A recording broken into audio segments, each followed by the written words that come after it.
Sebagai Jenderal Iblis, dia gagal dibunuh, dan dia dibunuh oleh umpan meriam dan boneka di medan perang. Sekarang Jenderal Iblis sangat marah. Dia datang ke kapten tim kelima dan bertanya dengan tajam apa yang terjadi dan mengapa bawahannya ingin membunuhnya sebagai Jenderal Iblis. Bukankah mereka milik ras iblis?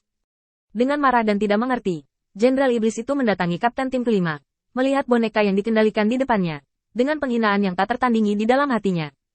Lupakan saja, aku tidak ingin mengganggumu semut, dan sekarang orang-orang bersamamu. Sebelum kata-kata Jenderal Iblis itu selesai, pupil matanya menutup dengan tajam. Karena melihatnya, senyum jelas muncul di mata pria ini. Sebagai orang yang diparasit, ekspresi seperti itu seharusnya tidak muncul di wajahnya, yang sangat berlawanan dengan intuisi. Tetapi dengan tindakan kapten kelima di depannya, Jenderal Iblis terkejut menemukan bahwa semuanya sudah terlambat. Dengan brutal menghancurkan dada Jenderal Iblis dengan tinjunya, kapten kelima tersenyum sedikit. Aku belum pernah melihatmu selama 10.000 tahun. Kekuatanmu sepertinya tidak meningkat atau berubah. Aku bisa dengan mudah membunuhmu saat itu, dan aku masih bisa melakukannya sekarang. Jenderal Iblis itu tercengang, tetapi tenggorokannya sepertinya tersumbat, dan dia tidak bisa mengucapkan sepatah kata pun. Tidak hanya berbicara, tetapi bahkan ketika memancarkan suara, auranya tampak di luar kendali.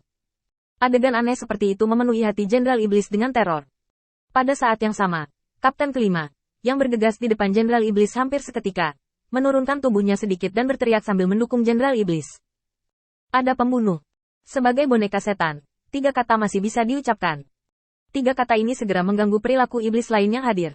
Semuanya secara tidak sadar berkumpul untuk melindungi Jenderal Iblis di tengah. Tubuh iblis sangat kuat, terutama dalam hal ketahanan. Lagi pula, dalam jangka waktu yang lama ketika iblis tumbuh, tidak banyak kesempatan untuk menyembuhkan luka mereka.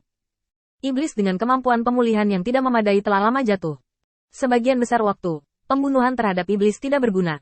Hanya mereka yang tidak tahu seberapa kuat iblis yang akan memilih metode serangan seperti itu. Dan kuil penguasa cahaya telah sepenuhnya memenuhi kondisi ini sejak awal, yang juga tidak terlihat, menyebabkan mereka membuat penilaian yang salah. Jenderal Iblis tidak mau melihat bahwa iblis masih percaya pada boneka-boneka ini. Dia benar-benar ingin membuka mulutnya dan memberitahu identitas orang-orang ini. Orang di depannya, orang yang Anda lihat, yang membunuh saya. Tanda seru. Apa yang kalian semua lakukan? Sangat disayangkan bahwa semua kata diblokir di dada, dan tidak ada yang bisa dikatakan.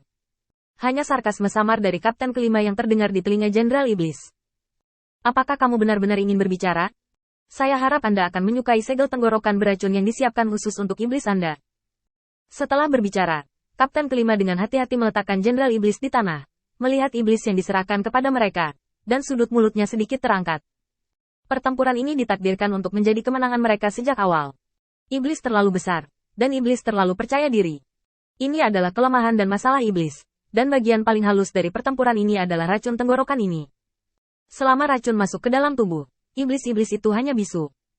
Bahkan transmisi suara akan diblokir. Akibatnya, iblis tidak dapat menyebarkan berita pemulihan mereka dalam waktu singkat. Dengan informasi yang buruk ini, para dewa ini selalu dapat mengandalkan keunggulan kecerdasan untuk membunuh klan iblis ini. Ini adalah rencana kapten kelima untuk bertahan selama puluhan ribu tahun, sedikit kesempurnaan. Rencananya bukan dari jenis mata rantai. Sebaliknya, pada pandangan pertama, rencana ini bahkan sedikit bodoh.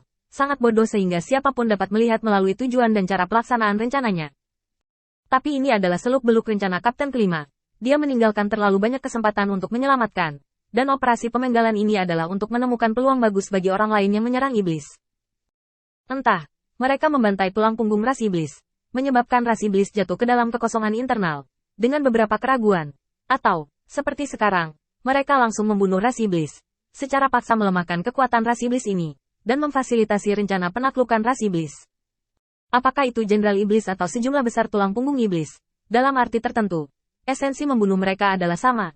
Dengan membunuh tokoh-tokoh kunci, kekuatan iblis melemah.